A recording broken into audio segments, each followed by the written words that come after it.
Assalamualaikum warahmatullahi wabarakatuh.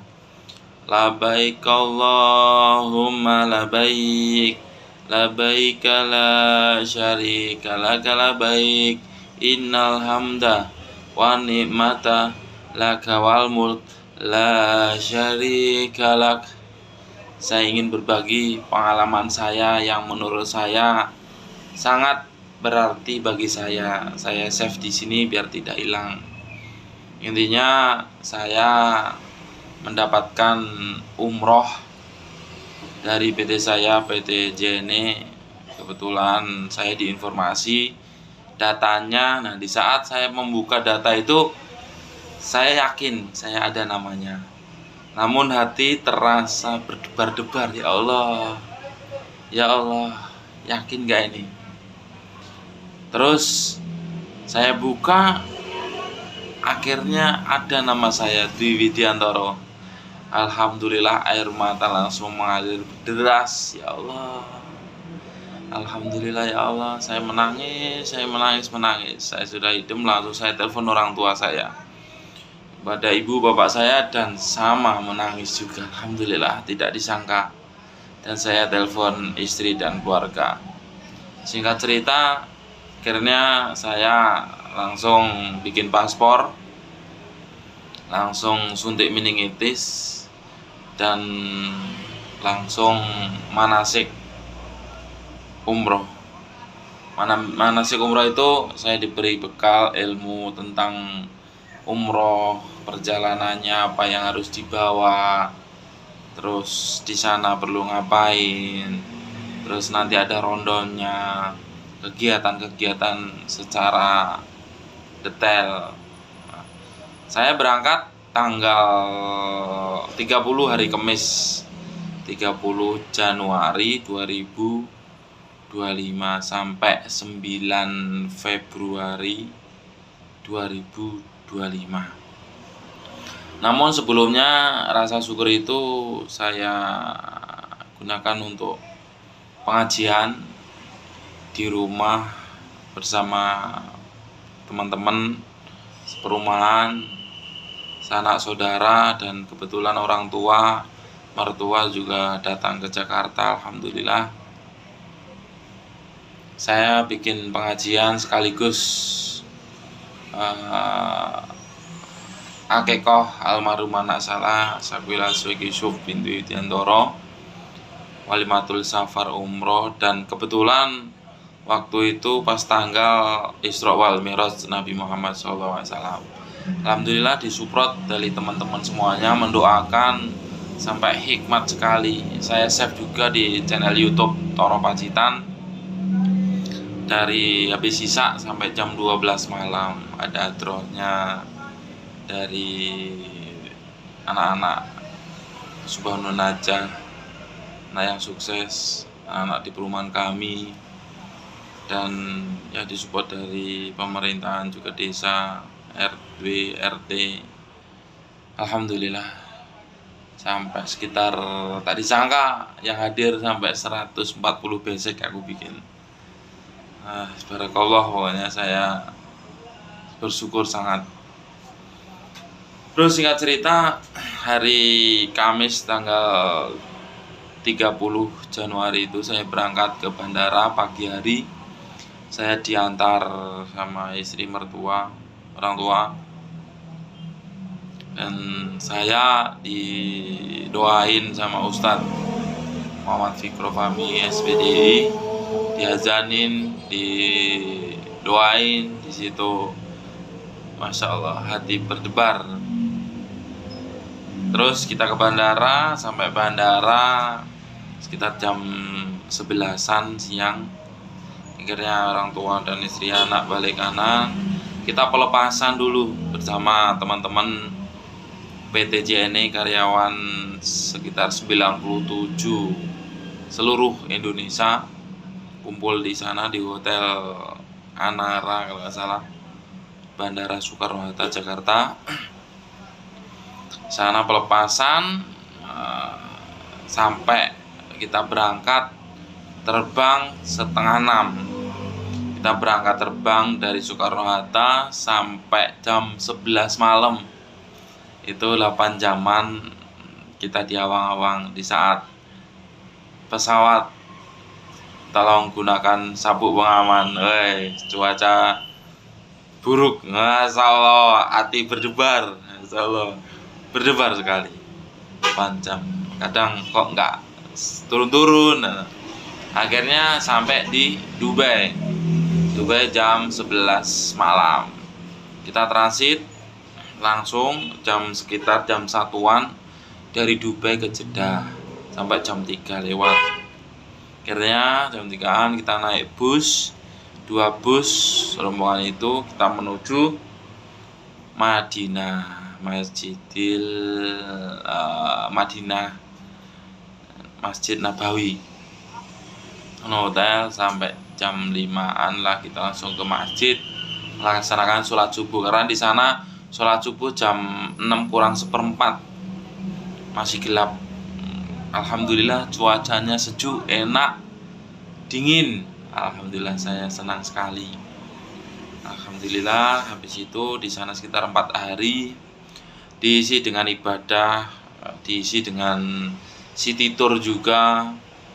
Kita pertama city tour di area masjid. Di situ ada Masjid Ali bin Abi Thalib, sahabat Nabi, dan ada Masjid Abu Bakar As-Siddiq, mertuanya ayah Siti Khadijah, dan ada masjid waktu pertama sholat istisqa, turun hujan di situ. Nabi Muhammad bikin masjid juga di situ, dan ada makam Baqi. Makam Baqi itu sahabat Nabi. Masjid Nabawi itu rumahnya Siti Khadijah, Nabi Muhammad juga, dan hanya muat tiga jenazah kecil rumahnya Nabi Muhammad itu. Tandanya ada kubahnya, kubah hijau sama kubah emas. Di situ tempat makam Rasulullah. Siti Khadijah sebetulnya pengen makam bersama Nabi Muhammad, namun salah satu sahabat itu meninggal duluan. Akhirnya kalau muat 3 ya Nabi Muhammad SAW, Ali bin Abi Thalib, sama Abu Bakar As-Siddiq. Siti Khadijah di sampingnya di makam Baqi. Ada kemungkinan sekitar 124.000 gitu. Itu pemakaman di situ, dan yang 124.000 itu ada di seluruh dunia. Ini yang sekitar segitulah, mungkin termasuk habaib ya, sahabat-sahabat Nabi. Terus kita menikmatin di situ, sholat subuh, sholat zuhur, asar, maghrib, isya, pokoknya kita ibadah di situ. Sekaligus kita juga belanja, karena niat saya mau belanja di area Madinah juga, yang saya banyakkan. Masjid Nabawi depannya kita belanja banyak, alhamdulillah, sampai saya tambah tas juga, karena niat saya akan berbagi kepada teman-teman, sanak saudara, keluarga, semuanya yang kiranya untuk berbagi, biar ikut merasakan apa yang saya rasakan. Alhamdulillah, berkah ada aja untuk rezeki. Terus di sisi lain kita city tour juga keluar dari Masjid Nabawi itu. Pertama kita menyambangin city tour ke Masjid Quba. Masjid Quba adalah masjid yang pertama Rasulullah bikin, dan di situ kita menjalankan sholat, dan yang insya Allah pahalanya sama seperti kita menjalankan ibadah umroh 1 kali. Masya Allah, ya kan, luar biasa. Terus kita juga ke pohon kurma. Pohon kurma itu Nabi Muhammad waktu itu menanamnya di Nabawi, menanam kurma. Informasi yang saya dapat ilmu dari Ustadz, pohon kurma itu ajwa yang warnanya hitam. Pohon kurma Nabi lah bahasanya. Kenapa hitam? Informasinya dulu ada sebuah manusia dengan jangan Nabi bilang, kalau kamu Nabi, kalau kamu manusia yang jagongkan seluruh umat Islam, coba ada biji kurma warna hitam ini udah saya goreng. Biji kurma ini saya goreng. Kamu bisa menanamnya enggak? Nabi Muhammad tidak salah akal. Ya sudah. Tapi saya yang menanam, kamu yang nyiramin. Ataukah kamu yang nanam, saya yang nyiramin, dibalik. Orang itu berpikir kalau saya yang nanam, kalau nggak tumbuh nanti saya yang salah. Ya sudah, saya yang nyiram, Nabi Muhammad yang nanam. Bismillahirrahmanirrahim, ditanam, disiram sama orang tersebut, langsung tukul, siram lagi, tukul, seret, makin gede dan berbuah sampai sekarang. Itu kisah ceritanya. Pohon kurma, kalau pohon Nabi ajwa, memang mahal harganya dan rasanya juga beda, tapi bentuknya hitam benar. Itu ceritanya. Terus kita juga ke Bukit Uhud. Bukit Uhud itu warnanya emas kekuning-kuningan, sejauh 7 kilo. Waktu Nabi menaiki Bukit Uhud itu, bentuk cintanya kepada Nabi bergetar itu Bukit Uhudnya, gunungnya. Dan di situ Bukit Uhud peperangan antara kaum Quraisy sama tim Nabi Muhammad. Sekitar dulu 1 juta melawan 100. Akhirnya dimenangkan Nabi Muhammad. 1 juta melawan 100 itu. Tim Quraisy itu balas dendam. Dia mendatangkan orang sekitar 10.000 orang, dan Nabi Muhammad 3.000 orang. Akhirnya Nabi Muhammad menginstruksikan, kamu di sini, kamu di sini, kamu di sini. Nah, ada gunung. Gunung itu kecil, tim pemanah sekitar 50 orang. Tim pemanah itu 50 orang dikomandoi di situ. Nah, Nabi Muhammad, kamu jangan pergi dari sini, tim pemanah. Akhirnya peperangan itu terjadi sekitar 10.000 sama 3.000 itu perang, dan Nabi Muhammad menang bersama tim. Akhirnya tim Quraisy itu mundur. Tim Quraisy itu mundur. Namun yang di bukit 50 pemanah itu tadi akhirnya turun. Padahal udah diwanti-wanti jangan turun. Kenapa dia turun? Kalau saya tidak turun, saya tidak mendapatkan harta benda yang sama-sama teman-teman saya mengambilnya. Jadi tim Quraisy itu mundur, meninggalkan harta bendanya. Orang-orang pada ngambil, dan tim pemanah itu turun juga, mengambil lah harta itu. Akhirnya apa? Tim Quraisy mengambil alih. Tim pemanah di atas, yang lainnya juga. Akhirnya diseranglah tim Nabi Muhammad, akhirnya kalah. Nah, disitulah peperangan sampai sadis, sampai luar biasa. Dan disitu ada makam sampai pamannya Nabi Muhammad juga dan sahabat-sahabat Nabi juga. Di situ ada pemakaman juga. Itu singkat cerita. Gunungnya, bukitnya emas, ya kemerah-merahan gitu. Dibanding gunung-gunung yang lainnya, beda, luar biasa di situ. Alhamdulillah. Dari situ kita menuju pinggir-pinggiran juga ke bukit Gunung Gua Hiro.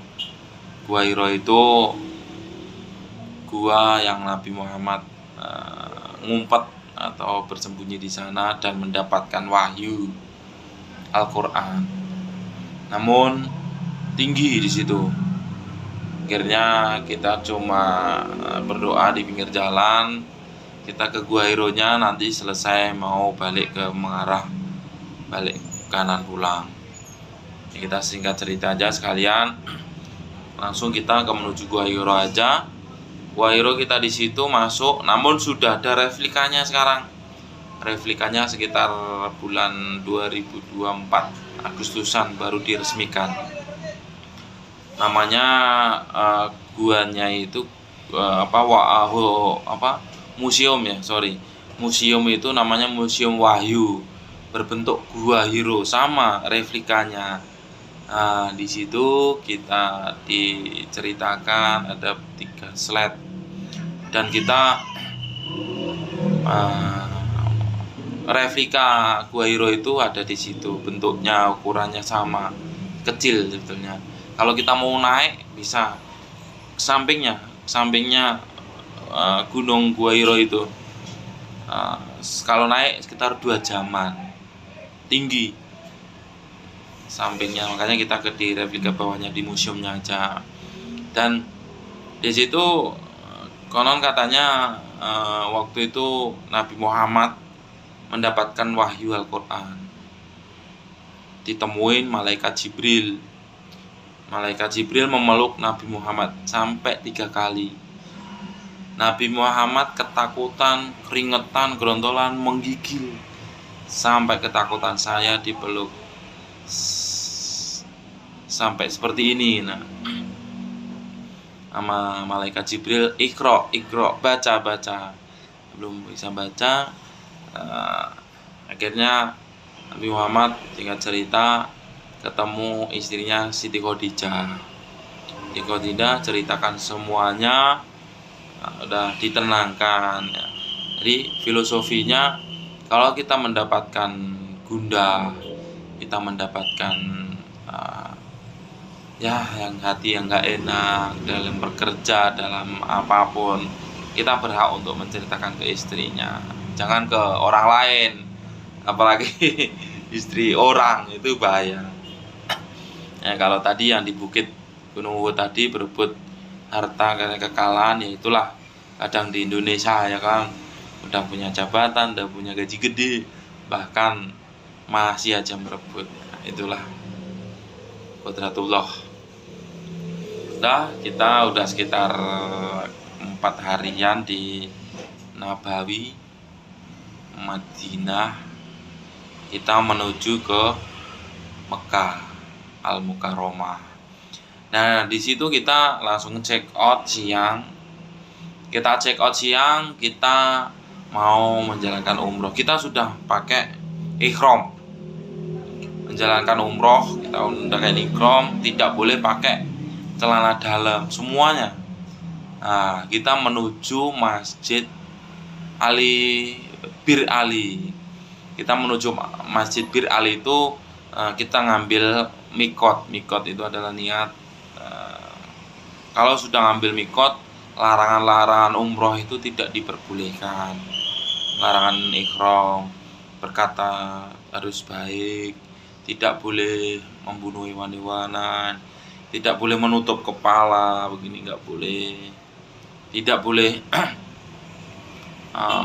memotong kuku dalam tubuh lah, memotong pepohonan, pokoknya itu larangan-larangannya, karena nantinya akan kena dam. Dam itu adalah ya sejenis harus kita tepati. sampai sekitar 1 buah ekor kambing, sekitar 2.500.000 kalau kena dam. Sanksi lah. Nah, kita udah menjalankan, ambil niat itu di Masjid Bir Ali, umroh yang pertama buat diri kita sendiri. Kita perjalanan akhirnya sekitar sore hari, sampai sana sekitar jam 9-10 malam. Langsung ke hotel, langsung turun di lobi, makan, intinya udah makan udah semuanya lah. Nah, tapi tetap menjaga larangan ihram umroh tadi, nggak boleh cuci tangan juga dengan sabun, itu nggak boleh. Intinya cuci tangan dengan sabun. Kita sudah wudu semuanya, kita baris di depan hotel. Kita menggunakan TGS ataukah Hespri. Hespri itu nanti ada alatnya. Itu kalau mutawifnya bilang niatnya, bilang panduan-panduan surat-suratnya, kita dengar, kita ngikutin. Jadi gitu. Dan alhamdulillah padat sekali karena musim dingin mau menjelang puasa. Nah, akhirnya kita bikin barikade depan 6, samping minggir. Nah, terus pegangan semuanya, di tengah ada ibu-ibu. Kita jalan menuju Mekah. Kita menuju Ka'bah.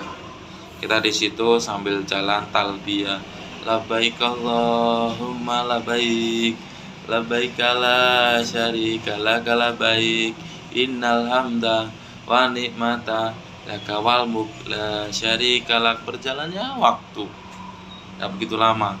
Nah, saya di situ saya bergetar hati saya. Ya Allah, aku takut sekali. Takut aku kalau aku tidak dilihatkan Ka'bah. Ya Allah, saya berdoa, tutuplah aib-aib saya.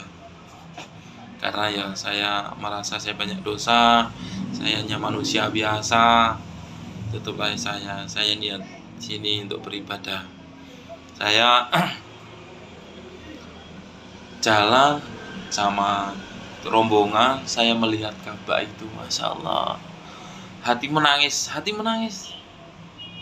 Saya nggak bisa ngomong apa-apa. Akhirnya kita menjalankan ibadah umroh itu, muter 7 kali. Namun saya sudah tenang karena melihat Ka'bah. Nah, di situ kita melaksanakan dengan panduan dari mutawifnya. Akhirnya di situ kita sudah selesai 7 kali melakukan tawaf. Kita berdoa bareng-bareng, di situ kita nangis habis-habisan depan Ka'bah. Insyaallah, ya Allah. Habis itu kita minum air zam-zam, kita berdoa. Habis itu melakukan sya'i dari Sofa Marwah 7 kali. Indah sekali. Ya, kurang lebih 4 km lah kita sana. Orang Indonesia jadi bahan perhatian karena kompak, karena kita juga pakai Esprit, kita ya banyak yang video, banyak yang ini. Kalau di situ kita boleh batal, kalau di tawaf nggak boleh, harus wajib suci.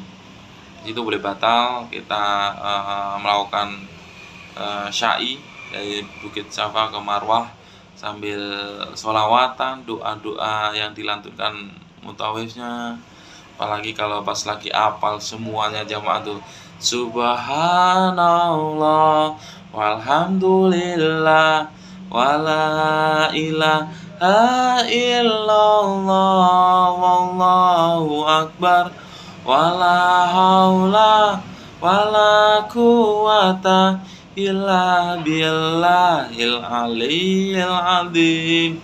Insyaallah merinding saya. Bareng-bareng itu hikmat sekali, ya Allah. Dan itu dingin sekali, lantainya juga dingin. Udah sampai sekitar jam 2:30 pagi. Setengah 3 pagi. Habis itu potong rambut ya, udah potong rambut, tahalul, jadi niat tawaf syai, tahlul berurutan. Itu urutannya umroh. Kita langsung ke hotel setengah 3, kita tidur jam 3. Saya masih belum puas. Jam 4 saya bangunin teman-teman, kecapean. Emang capek bener, tapi saya nikmat, saya ngambil nikmat. Emang saya rasakan juga capek, kakiku pegel sebelah kiri. Akhirnya saya balik sendiri, niat pakai ikram sendiri. Saya datang ke Ka'bah. Saya di situ saya ikut muter ke kiri deket Ka'bah. Saya tujuannya saya mau mencium Hajar Aswad. Muter ngikut ke kiri, arusnya kalau padat sekali. Sodok-sodokan, pokoknya gitulah. Tapi dengan sodok-sodokan tidak ada yang emosi. Ya, teratur ya, Masya Allah, pokoknya begitulah. Akhirnya saya mencium kiswahnya. Di situ aja kamu pegang, kita cium, ya Allah, air mata itu nggak bisa berhenti, nangis sejadi-jadinya. Sampai saya 3 kali keluar lagi, dapat kiswah lagi, pas mustajabnya juga tuh pintu.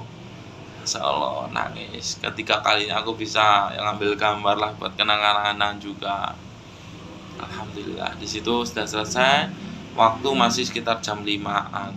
Jam 5 sampai jam 6 saya duduk memandang, baca Quran, memandang Ka'bah, baca Quran. Karena insya Allah pahalanya 1000 kali ibadahnya. Insya Allah pahalanya. Kita memandang aja 100.000 atau 10.000 ya, lupa saya. Tuh, 100.000 ya. Nah, terus akhirnya dari Mekah itu saya melihat Ka'bah. Katanya 40.000 ya, 40.000 benar melihat Ka'bah tuh. Jadi 100.000. Ya itulah. Terus saya di situ saya bikin status. Itu banyak yang komen, saya langsung doakan. Saya semuanya, teman-teman grup semuanya saya doakan, yang saya ingat, saya yang ini keluarga terutama, pokoknya siapapun saya doakan di situ. Saya kirim, dan yang saya terharu itu benar-benar mustajab itu. Saya lagi mendoakan. Nah, sebelumnya di Masjid Nabawi Madinah itu juga sudah didoakan siapapun itu, termasuk anak saya panas masuk rumah sakit di situ, mungkin kepikiran pengen naik pesawat juga. Akhirnya saya doakan, tadinya 39, langsung hari itu juga turun 37 panasnya. Dan ada kisah adikku di Jogja, temennya apa saudaranya apa bosnya aku nggak kenal intinya, namanya Ibu Ubi. Mas minta doanya ya, Ibu Ubi habis operasi gitu. Nah, itu awalnya di Masjid Nabawi. Namun saya di Mekah di situ saya teringat dengan orang itu. Saya teringat, langsung saya doakan, tidak dimintanya dia. Saya doakan, ya Allah, dan cuma sembuh, bla bla bla bla bla bla. Saya kirim video itu ke adik saya, dan Ibu Upi itu menyampaikan terima kasih kepada adikku. Saya masih merinding nih. Bilang, ya Allah, terima kasih banyak berkat doanya Mas. Udah saya bisa jalan, udah selang dicabut, pokoknya mustajab sekali. Wah, dia menangis sambil bilang itu, menangis, voice note dikirim ke saya, menangis, intinya mengucapkan terima kasih. Ya saya di situ hanya jembatan ya, ini jembatan aja, biar yang saya doakan itu ya Allah yang mengkabulkan. Memang di situ Madinah, Mekah itu adalah tanah haram. Tanah haram itu Dajjal tidak pernah bisa masuk di situ. Makanya kita, apa yang saya ucap, apa yang saya dalam hati itu harus benar-benar hati-hati. Singkat cerita, di situ saya di Mekah itu saya doa terus ya, Ka'bah itu akhirnya saya share di grup. di grup umroh di situ, karena emang awalnya emang udah pada capek bener, udah lesu lah ini gitu. Saya share untuk pemicu semangat, akhirnya saya balik jam 8-an lah, saya share, saya informasi teman-teman karena hari itu hari free. Akhirnya teman-teman pada ke Ka'bah juga, saya viral juga di situ. Ya udah, untuk memicu semangat teman-teman. Nah gitu. Nah, tadi yang saya bilang, apa yang kita niatkan, apa yang kita dalam hati mustajab benar. Saya pertama pengalaman itu tadi mendapatkan sakit, terus kaki saya pegel-pegel itu, saya teteskan pakai air zam-zam. Saya usah, saya ini, ya Allah, dengan air zam-zam ini semoga kakiku pegel sembuh. Dengan kodratullah benar sembuh. Aku bisa menjalankan ibadah umroh yang kedua sampai bisa, alhamdulillah. Terus saya batin karena saya masih dalam apa ya, di Indonesia itu kebiasaan saya makan sedikit lauknya banyak untuk menjaga pola makan. Aku ya diet lah, bahasa diet, karena saya juga overload berat badannya. Nah di situ saya dalam hati juga, ya Allah, semoga saya di sini makan, tetap makan, saya menjaga biar saya sehat, saya kuat untuk melaksanakan ibadah umroh. Saya makan sedikit, kalau bisa makan sedikit lauknya, makan nasi sedikit, lauknya banyak. Tapi masya Allah, kodratullah benar. Di Madinah, di Mekah juga sama. Ya Allah, saya ngambil nasi, kesenangan saya nasi kebuli, biryani. Ngambil nasi, ada lauknya ayam, ya. Ada lauknya, ya sudah saya ambil. Nah, ngambil lauk, ya jatahnya ambil lauk, ya ngambil lauk. Masya Allah. Nah, di saat juga aku ngambil nasi, ada lauknya, ngambil ikan satu-satu utuh. Di saat saya ngambil, saya nyampe di tempat itu, orang-orang saya pada bilang, loh, ikanmu kok gede sekali. Lah, aku juga nggak tahu ngambil satu-satu. Ya inilah rezeki saya. Masya Allah kan. Masya Allah, karena niat itu, Masya Allah, pokoknya luar biasa, dinikmatin. Nah, temanku juga makan sering nggak habis, saya bilang juga pokoknya dinikmatin, disyukurin, jangan sampai mubazir, habis yang kuat kita. Jadi akhirnya makan habis-habis terus, alhamdulillah. Pokoknya apapun itu kita harus berhati-hati di sana. Terus singkat cerita, ya udah, kita hari-harinya juga ibadah juga di sana. Kita ke City Tour juga, ke kemana kemarin? Oh, Gua Hiro itu tadi. Terus kita ibadah juga. Kita ngambil mikot lagi, oh ya. Kita ngambil mikot lagi, mikot niat Ba'dalin, itu umroh yang kedua. Kita Mbak Dalin siapa, orang yang sudah meninggal. Saya bilang ambil anak saya almarhum Yusuf di masjid Siti Aisyah di Tanim. Di situ ngambil sekitar ya 50-an orang lah di situ yang melaksanakan ikut ibadah. 50-an orang itu ya separuh lebih kita melaksanakan siang, dari pokoknya habis duhur sampai asar. Kita asar masih di Syai, alhamdulillah Syai. Ya kita tawaf juga 7 kali, niat tawaf, terus Syai, Siti Bukit Safa ke Marwah juga, tahalul. Akhirnya selesai tahalul saya gundul. Nah, saya gundul. Inilah botak berkah. Nah, ada teman-teman bolu, botak lucu dan botak berkah. Pokoknya itu saya melakukan itu. Dan singkat cerita kita melaksanakan itu. Oh ya, tadi lupa, waktu di Masjid Nabawi Madinah ada kita menjalankan ke sholat di Rodo. Rodo itu dimana letak sholat samping makam Nabi. Itu ada surat izinnya sekarang. Sebelumnya kita dikasih tahu sebelum sholat Rodo di makam Nabi, kita kalau mau ziarah boleh depan WC, di WC berapa ya, itu ada jalannya. Bukanya jam 4 subuh sampai jam 6-an. Itu kita bisa jalan pas depannya makam Rasulullah sama rumahnya. Kita muter di situ, kita bisa salam. Assalamualaikum ya Rasulullah, assalamualaikum ya Habibullah, assalamualaikum Nabiullah. Semuanya lah kita doa-doa di situ. Kita mendoakan juga yang salam-salam dari teman, sahabat, ustaz, semuanya kita sampaikan salam di situ. Saya sampai muter 4 kali. Selalu lumayan jauh itu.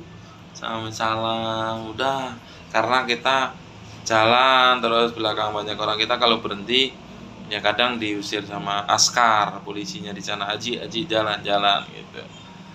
Nah, terus ya saya sempat berhenti juga, bisa lah, tergantung kita. Nah, habis itu di Rodoh kita mendapatkan jam 2 tengah hari kita ke sana. Setelah saya juga wakafkan Al-Quran juga, baca di sana, saya serahkan ke petugas di sana. Insya Allah semoga dibaca dengan orang yang di sana. Terus saya sholat itu beres, sholat di situ Rodoh, udah kita sholat tahajud, sholat hajat, sholat taubat, sholat apa aja 2 rakaat. Nah, di situ udah selesai sholat. Berdoa kita nggak boleh begini. Kalau kita begini ya langsung diusir sama askar karena gantian. Haji, go, haji, haram bahasanya gitu kalau kelamaan. Nah, akhirnya saya di waktu acara pengajian kalau bisa jangan angkat tangan, dan mutawafnya juga kasih tahu. Oh, udah, saya kayak orang sholat aja berdoa di situ. Udah pada bubar, gantian yang lainnya, saya maju, saya pas samping Nabi Muhammad juga, karena saya bisa melaksanakan sholat di situ, masya Allah.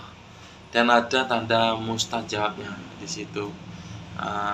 Mustajab itu saya di bawahnya itu, masya Allah, saya doa di situ sampai saya puas, sampai saya, alhamdulillah lama di situ saya ada minum air zam-zam. Udah sampai minta air zam-zam, sampai itu udah saya bisa foto-foto di situ, sampai askar bilang Haji Indonesia, yes, good ya, gila gitu, masalah. Akhirnya saya, teman-teman saya udah pada bubar semuanya, saya menikmati di situ. Karena sampai keluar, saya sholat sampai subuh, ya, itu. Terus kita kembali lagi di Mekah ceritanya. Kita menikmati di sana, juga belanja, juga deket, alhamdulillah nikmat sekali. Di sana itu toko-toko nggak ada yang ditutup gembok, nggak ada lagi. Langsung ditutup, cuma pakai gala doang. Kalau pakai sajadah doang disampirin. Tandanya kalau ditutup, nggak ada orang mau berbuat apa-apa di sana. Nggak ada sekali. Luar biasa. Dan kita juga ke Bukit Rahmah. Bukit Rahmah itu adalah tempat Nabi Ibrahim alaihissalam sama siapa ya, lupa saya. Intinya Bukit Rahmah itu adalah bukit diterimanya tobatnya Nabi Ibrahim sama Nabi perempuan ya. Jadi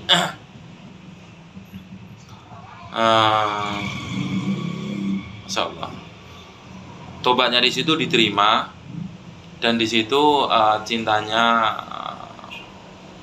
intinya ya langgeng lah. Maka di situ Bukit Rahma itu kadang dulu di atas ada kayak tugu gitu. Nah, di situ ya akhirnya dibuat tulisan-tulisan gitu loh.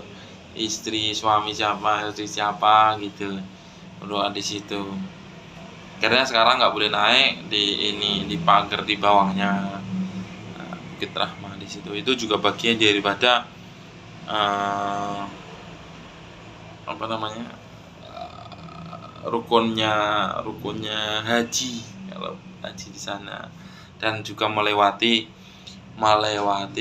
jalanan itu, melewati ya, untuk lempar jumrohnya ya, itu kita melewati di sana tuh, masya Allah luar biasa. Ada tenda-tendanya putih, pokoknya ada yang kiranya kita pokoknya di sana seru, bisa dikatakan dengan kata-kata. Kita jalan nggak ada motor di sana, adanya bis, nggak ada kemacetan juga. Pokoknya gitulah, kita belanja, kita menikmati ibadah, pokoknya adanya seneng. Saya di sana niat ibadah. Saya kalau mau tidur Indonesia aja benar, saya tidur sejam 2 jam, bangun ibadah. Karena ada teman saya yang bilang juga di situ, wah luar biasa apa yang kita niatkan dalam hati, apa yang kita ini tuh terkabul benar. Nah kayak gitu kita pulang, kita udah apapun itu udah, kita pulang menuju King Abdul Aziz ya kan. Di sana kita cerita-cerita itu ada juga, ada yang paspornya ketinggalan, ada yang hilang, tapi alhamdulillah bisa. Ada yang naruh HP di kantong, terus di kursi, terus tinggal pergi balik ngasih ada lagi. Karena waktu di Masjid Kuba Naim itu ada yang lihat HP itu bukan saya, niatnya nggak ngambil, akhirnya ya itu kalau dia ngambil itu pasti HP yang tadi di kursi hilang pasti. Dan alhamdulillah, tergantung kita, niatnya kita, bahkan apa yang kita lakukan di Indonesia kadang dibayar di sana. Kita senang membantu, senang ya sudah kok, apapun pasti dibalas. Alhamdulillah, bersyukur sekali saya, terima kasih banyak. Alhamdulillah anak saya udah pulang juga dari rumah sakit, bersyukur. Dan saya pulang juga ya, intinya begitulah. Terus teman-teman TKM semua, teman-teman semua RW RT, ibu-ibu datang ke rumah di sisi lain, nengokin anak saya yang sakit juga ya, nengokin saya juga umroh. Akhirnya jam-jam kita bagi ya, kita bikin ya alhamdulillah berbagi juga, sampai saya bikin 200 buat kampung juga, keluarga apa ya, cindera mata juga dikit-dikit, yang minyak wangi, yang gantungan, yang peci ya, tas, semuanya lah. Alhamdulillah, karena tadi doanya ingin berbagi, tapi qadratullah, benar qadratullah. Saya setiap cerita begitu aja sama kayak gini, tapi masya Allah lebih hikmat, lebih karena awal-awalnya itu alhamdulillah barakallah, kira semuanya berjalan dengan baik dan lancar. Makanya saya save di sini biar tidak terlupakan kenangan-kenangan itu. Nanti saya save di channel Toro Pacitan. Intinya itu ya, alhamdulillah barakallah tabarakallah. Ini terima kasih banyak supportnya dari kantor. Terima kasih, semoga menjadi perusahaan PTJ ini yang maju, sukses, berkah dunia akhirat, amin. Dan keluarga saya juga menjadi keluarga sakinah mawaddah warahmah, dan saya menjalankan niat ibadah untuk diri sendiri, keluarga, nanti kita meninggal dalam keadaan husnul khotimah, ditempatkan di sisi Allah, di surganya Allah, dijauhkan dari api neraka, amin amin ya rabbal alamin. Terima kasih, demikian Billahi taufik walhidayah wassalamualaikum warahmatullahi wabarakatuh. Terima kasih.